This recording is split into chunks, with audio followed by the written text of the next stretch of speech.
क्या आपको पता है कि 30 साल की एज के बाद में हमारा ब्रेन एक नॉर्मल एजिंग प्रोसेस में एंटर कर देता है। जी हाँ, और इसकी सबसे बड़ी प्रॉब्लम ये है कि शुरुआती साइंस को अक्सर हम स्ट्रेस, लाइफस्टाइल, ओवरबर्डन या फिर नॉर्मल थकान समझकर इग्नोर कर देते हैं। बार बार चीज़ें भूलना, नाम याद ना आना या फिर काम करते टाइम फोकस नहीं कर पाना, ये सब नॉर्मल नहीं हो सकता है। लेकिन अच्छी बात ये है कि सही लाइफस्टाइल से हम इस एजिंग प्रोसेस को स्लो कर सकते हैं। हेलो फ्रेंड्स, मैं हूं डॉक्टर चिराग गुप्ता। मैं एक कंसल्टेंट न्यूरोफिजिशियन हूं Yatharth super speciality hospital greater Noida में as a senior consultant working. सबसे पहले एक बात समझिए कि 30 साल के बाद में एजिंग अचानक से नहीं आती ब्रेन में। अगर किसी व्यक्ति की लाइफस्टाइल पुअर है, smoking, alcohol, cholesterol, blood pressure या डायबिटीज़ की शिकायत है, तो ये नॉर्मल एजिंग प्रोसेस को एनहांस कर देती है। चलिए बात करते हैं सबसे पहले हैबिट की, which is move your body. Exercise सिर्फ मसल्स और हार्ट के लिए नहीं, ब्रेन के लिए भी उतनी ही ज़रूरी होती है। रेगुलर 30 मिनट्स अगर ब्रिस्क वॉकिंग या साइकिलिंग, स्विमिंग या योगा करते हैं तो आपका ब्लड फ्लो ब्रेन में इंक्रीज करता है, जो कि आपकी एजिंग प्रोसेस को स्लो डाउन करता है। याद रखिए, जो दिल के लिए अच्छा है वो दिमाग के लिए भी अच्छा है। सो habit number 2, a quality sleep. Basically लोग आजकल जिम के लिए टाइम निकाल लेते हैं, लेकिन अपनी स्लीप को सेक्रीफाइस कर देते हैं। रेगुलर स्लीप लेना बहुत ज़रूरी होता है, because during the time of sleep आपका ब्रेन आपके मेमोरी को कंसोलिडेट करता है, प्लस आपके बॉडी से, आपके ब्रेन से वेस्ट मटेरियल को रिमूव करता है। Regular 6 to 7 hours of sleep बहुत ही नेसेसरी है for a healthy brain. Habit number 3, feed your brain.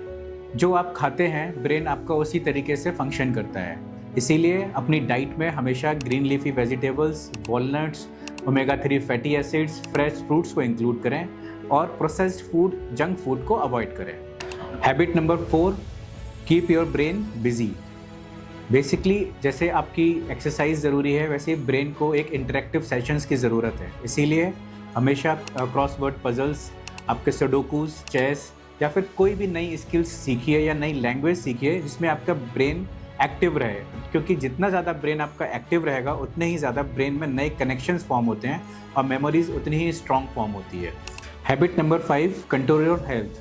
अगर किसी व्यक्ति को ब्लड प्रेशर, शुगर, डायबिटीज़ या फिर कोलेस्ट्रॉल की प्रॉब्लम है, तो ये याद रखिए कि हाई शुगर और कोलेस्ट्रॉल आपके ब्लड वेसल्स में जमा होना शुरू हो जाते हैं और वो आगे जा कर के आपके स्ट्रोक और डिमेंशिया के कारण बनते हैं। इसीलिए अगर किसी व्यक्ति को इनमें से कोई प्रॉब्लम है तो इसको रेगुलर चेकअप करें और कंट्रोल में रखें। तो क्वेश्चन ये आता है कि न्यूरोलॉजिस्ट से कब मिलना है। तो अगर किसी व्यक्ति को नॉर्मली काम करने में छोटी छोटी चीज़ें भूलना शुरुआत हो रही है, या फिर एक फैमिलियर जगह पर भी उनको कन्फ्यूजन होना शुरू हो रहा है, या बात करते करते अचानक से उनको याद नहीं रह रहा है कि क्या बात करनी है, या अचानक से जवान लड़खड़ा जा रही है, या फिर आपकी स्पीच की प्रॉब्लम आ रही है, तो इन सिम्टम्स को आप इग्नोर ना करें और इमीडिएटली न्यूरोलॉजिस्ट से संपर्क करें। याद रखिए, अगर आपकी एज 30 ईयर से ज़्यादा है तो रेगुलर एक्सरसाइज करिए, अपनी स्लीप को मेंटेन रखिए, डाइट इम्पॉर्टेंट है, उसमें आपके regular fruits, green leafy vegetables, omega 3 fatty acids को इंक्लूड करिए, और अगर आपको कोई प्रॉब्लम है हाइपरटेंशन, डायबिटीज़ या फिर कोलेस्ट्रॉल की, तो उसको चेक में रखिए। अगर ब्रेन में इन्वेस्ट करेंगे तो ही आपके हेल्दी लाइफस्टाइल आप आगे फॉलो कर पाएंगे। Thank you.